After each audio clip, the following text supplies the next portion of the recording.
kaki tu musuh tengok.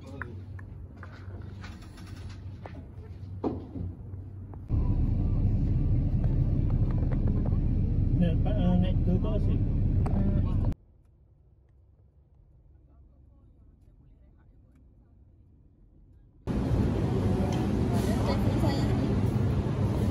So hi guys, hari ni saya dekat sekarang dekat Sungai Besi sebab kakak saya ada kelas marketing, so kena stay sini sekejap.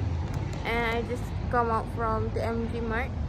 Saya belikan adik saya potato. So jom kita pergi kereta balik.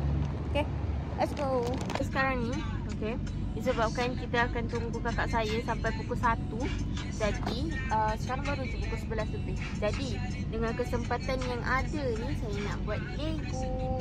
Lego ni baru je saya beli semalam kan, macam yang korang tengok dekat episode, bukan episode, kita buat day 1 kan. Okay, so jom kita buat sekarang.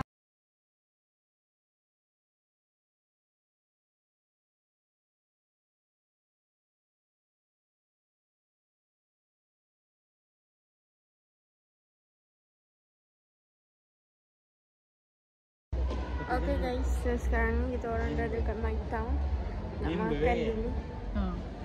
Nak makan dulu, lepas tu nak pergi tengok movie.